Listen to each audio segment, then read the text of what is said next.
বিচার গেছে, আমি বিচার চাই। আমি কিছুই চাই না। টুকরা করে আরো কুত্তার খাক, একটাই আমরা বিচার চাই। কে বলেছে কুরবানি দিতে পারবে না? মাথা হারানো তোমাদের মাল কি আমরা কিনে ফাঁসবো? মাথা বেশি দিবে না। আমরা চলে যাও।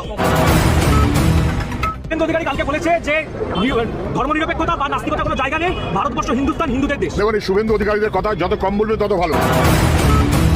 একজন উকিলের প্রতি যেন কোর্টে দাঁড়িয়ে কোনো উপযুক্ত প্রমাণ ছাড়াই ধর্ষিতার উকিল যেন একটা প্রশ্ন করে, কি মাননীয় আদালতের কাছে আমি জানতে চাচ্ছি, আমরা কি দ্বিতীয় একটি মেয়েকে ধর্ষিতা হবার ক্ষেত্র প্রস্তুত রাখবো নাকি রাখবো না। অর্থাৎ তিনি যেটা বুঝতে চাইছেন, রামিসা তো শেষ, এখন আরেকজন রামিসারিকে আমরা রেডি রাখবো কোনো সোহেলের জন্য। আজকের এই ভিডিওটা সর্বোচ্চ শেয়ার আহ্বান জানিয়ে শুরু করছি। একজন ভাই হিসাবে, বাবা হিসাবে, একজন চাচা হিসাবে, যে যেই পরিচয়, মা হিসাবে, বোন হিসাবে, সবাই সর্বোচ্চ শেয়ার করবেন। আমরা প্রধানমন্ত্রী জনাব তারেক রহমানের কাছে জানতে চাই, আদৌ কি রামিসাকে হত্যার বিচার হবে? আদৌ কি বাংলাদেশ কোন ইতিহাস তৈরি করবে? এনসিপি তারা কি রাজপথে নামবে আর একটা গণ অভ্যুত্থানের জন্য? যদি রামিসার হত্যাকারী সোহেলকে প্রকাশ্যে সারা বাংলাদেশে প্রকাশ্যে প্রথমবারের মতন একটা ঐতিহাসিক দৃষ্টান্ত স্থাপনের আহ্বান জানাচ্ছি, পলিসিগুলো জানাই দিব যে কিভাবে তাকে শাস্তি দিতে হবে। মাঝে মাঝে কি মনে হয় জানেন, যে যদি কোনো প্রধান বিচারপতি অথবা কোনো মন্ত্রী এমপি তাদের যদি কোনো বাচ্চা নাতি পত্তি যারা আছে তাদেরকে যদি এইভাবে ধর্ষণ করা হয়, তাহলে কি ওই দিনও বিচারিক প্রক্রিয়া এইভাবে চলবে, নাকি ধরেন আন্ডারগ্রাউন্ড ডম দিয়া অথবা আইন শৃঙ্খলা বাহিনী দিয়া ক্রস ফায়ার করে মাইরা ফেলা হবে, হয়তো এটা প্রকাশিত করা হবে না। কিন্তু আমরা যারা সাধারণ মানুষ আছি, যাদের ছোট ছোট সন্তান আছে, তারা ভাবি পাশের বাসার ফ্ল্যাটে যেই থাকে এই হারামি, আসলে তার কাছে আমার মেয়েটা নিরাপদ কিনা, এই ভবনটা আমার জন্য নিরাপদ কিনা। সোহেলের সর্বোচ্চ দৃষ্টান্তমূলক শাস্তি দাবি করছে, পাশাপাশি তার স্ত্রী স্বপ্নার সেও সমান অপরাধী। আজকের এই ভিডিওতে এই রাষ্ট্রের কাছে প্রশ্ন রাখতে চাই, সাফাবাজি, স্বাধীনতা, এই বংশং সারেন সাইরা মানুষ যেটা চায় এই দেশের ইতিহাসে, এই ডক্টর ইউনুস, সুদি ইউনুস সারা নিজেরা সত্যরা খাইয়া গেলি, কিন্তু তাদের সময়ও ঐতিহাসিক একটা ধর্ষণের ঘটনা ঘটছে। ওই দিনও যদি এই ইউনুস গংরা এই বিচারটা করতো যে ধর্ষণের শাস্তি কি হবে, তাহলে হয়তো আজকে রামিসার মতন মেয়েকে জীবন দিতে হতো না। রামিসার বাপ বলছে বিচার চাই না, কেন জানেন? আমরাও জানি বিচার হবে না, আলোচনায় থাকবে 2-4-5 দিন। রাষ্ট্র যখন দেখবে এটা খুব বেশি ভাইরাল, আরেকটা ঘটনা রাষ্ট্র নিজে ঘটাবে অথবা কাউরি দিয়া ঘটাই দিবে, আমরা সবাই সেটার পিছনে দৌড়াবো। কোথাকার রামিসা? এই জন্য রামিসার বাপ বলছে এই রাষ্ট্রের প্রতি ওয়াক্তু বিচার চাই না। আজকে রামিসার বাবা, রামিসা কালকে আপনার মেয়ে, আমার মেয়ে না, এটাকে আপনি ভাবতে পারেন? কথা বলছি আমাদের ছোট্ট একটা শিশু, মানে একটা ফুল, মিরপুরের পল্লবীতে 7 বছরের ছোট্ট একটা বাচ্চা, মানে এটা তো মহিলা মেয়ে কোনোভাবে, মানে জেন্ডার হিসেবে সে একটা মেয়ে। এতটুকুর বাইরে এই মেয়েটার মধ্যে কি আছে? আর এই যে রিক্সা মেকানিক সোহেল, সেই যে ঘটনাটা ঘটাইছে, আজকে আমরা পুলিশের জবানবন্দিতে দেখলাম, পুলিশের কাছে তার দেওয়া জবানবন্দি, তার স্ত্রী স্বপ্না ঘটনার দিন সকালে তার কৌশলে তার বাসায় নিছে। আমার ধারণা এদের আরেকটা প্ল্যান ছিল, সেটা হচ্ছে অপহরণ করবে, কিন্তু কোথাও না কোথাও যখন পরিস্থিতি বিগড়ে গেছে, এরা করছে কি, তো সেই জায়গা থেকে সম্ভবত প্ল্যান পরিবর্তন হয়েছে। কারণ স্বপ্না বলছিল সোহেল বিকৃত লেভেলের মেন্টালিটির একজন মানুষ, অতীত সম্ভবত এমন অনেক ঘটনা করছে, এগুলা পার পাইয়া গেছে, আর এখন এখানে এসে এই রামিসাকে এরা টার্গেট করছে। আজকে পুলিশের কাছে দেওয়া জবানবন্দিতে অনেক চাঞ্চল্যকর তথ্য বের হয়ে আসছে। এইসব তথ্য দিয়ে কি করবো বলেন? কারণ এখানে তো কোনো কিছু হবে না। তবে আমি ওই উকিলের প্রতি পুরো বাংলাদেশের পক্ষ থেকে গজবের দোয়া চাই, যেই কালো কোটধারী উকিল এই সোহেলকে মুক্তির জন্য কাজ করবে। রাষ্ট্রের একটা নিয়ম আছে, যদি কোনো আসামির পক্ষে কোনো উকিল না দাঁড়ায়, রাষ্ট্র তার জন্য উকিল দেয়।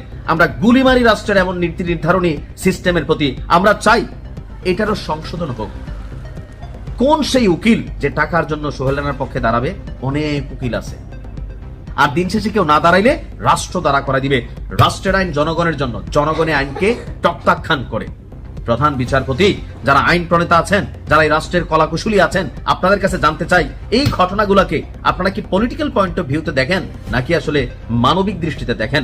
আওয়ামী লীগ সরকারের আমল থেকে শুরু করে স্বাধীনতার এত বছর এই দেশে অনেক উন্নয়ন হয়েছে, এই হয়েছে সেই হয়েছে, কিন্তু একটা জিনিস ঘটে নাই, কোন ধর্ষণকারী এই দেশে শাস্তি পায় না। যখন ঘটনা ঘটে আমরা কথা বলি, কিন্তু ফাইনালি আসলে কিছুই হয় না।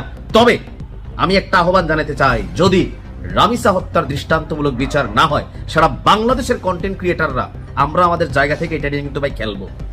আবারও বলে দিচ্ছি, খেলবো যে উকিল তুমি তার পক্ষে দাঁড়াবে, তোমার 14 গোষ্ঠীর সাথে খেলবো, যেই সিস্টেম তার পক্ষে দাঁড়াবে সেই সিস্টেমের বিপরীতে আমরা খেলবো কন্টেন্ট ক্রিয়েটর হিসাবে। আমি আমার জায়গা থেকে ওয়াদা করে গেলাম, কারণ আমার নিজের একটা মেয়ে আছে 9 বছরের, আমি তার নিয়ে ভয় পাচ্ছি। পাশ্চাত্যের আভিজাত্যের জীবন ছেড়ে আমি এখন নিজে বাংলাদেশে আছি, আমি তো ভাই গ্যারান্টি দিতে পারি না আমার বাচ্চার সাথে কি ঘটবে। সো আমরা যারা কন্টেন্ট ক্রিয়েটার আছি, অনেকে আমার ভিডিও দেখেন, এটা নিয়ে আমরা কিন্তু একটা মুভমেন্টে যাব, সারা বাংলাদেশ কাঁপাবো। সরকার সাধু সাবধান হয়ে যান, কিন্তু এইটা নিয়ে কোন রকম 900 মার্কা পলিটিক্যাল বক্তব্য দিবেন, বাঙালি এবার জায়গা উঠবে।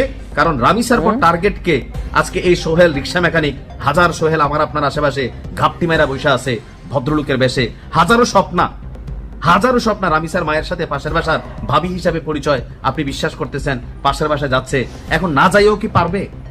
কিন্তু ভয় তৈরি করতে হবে। ঘটনা কি করতে হবে? আমরা একটা আইডিয়া সরকারের দিয়া দেই, রেসকোর্স ময়দানে তারা লটকাইতে হবে। সারা বাংলাদেশের কন্টেন্ট ক্রিয়েটার থেকে শুরু করে টেলিভিশন চ্যানেলগুলো লাইভ ব্রডকাস্ট করবে। মানবাধিকার কমিশন কথা তুললে তাদের মায়েরে বাপ কইরা ফুড়া কইরা দিতে হবে। সোজা কথা, যে বাঙালি কি পারে, মানবাধিকার কমিশনের মায়েরে বাপ, এরা আবার আসে এগুলোর মধ্যে। তারপরে করতে হবে কি, একবারে একদিনে শেষ করা যাবে না, তারা জিন্দা রাখতে হবে। তিলে তিলে তার নুনুর গোড়ার মধ্যে যতটুকু লোড নিতে পারে একটা ইট পাথর ঝুলাই দিতে হবে। বাচ্চাদের জন্য এখানে আয়োজন থাকবে, নিচের থেকে জুতার ভিতরে ঘু বইরা পিন ভইরা এখানে নিচের থেকে ঢিল মারতে, যে ঢিল লাগাইতে পারবে প্রয়োজনে কন্টেন্ট ক্রিয়েটর হিসেবে আমরা যারা আছি, আর কেউ না দিলে আমি দিব। প্রতি ঢিলে মনে করলেন 10 টাকা, গরিব মানুষ কম মাইরেন, সমস্যা নাই, বেশি মারলে হয়তো দিতে পারবো না, পরে কেমন জবান লাইরা ফেলছেন।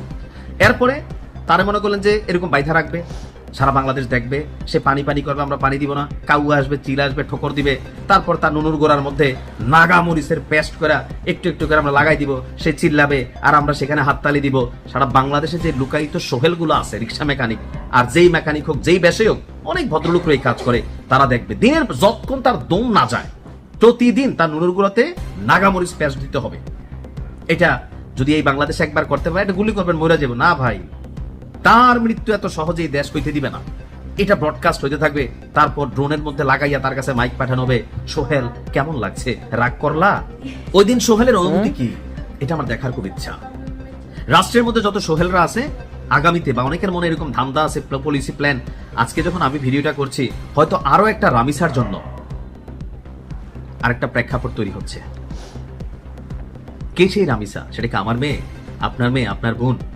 একজন বাবা হিসাবে যখন আমি চিন্তাটা করি বা এই ঘটনাগুলো পড়ি, চোখে তো দেখি নাই, পুরোটা বডিরে পার্ট করে ফেলছে।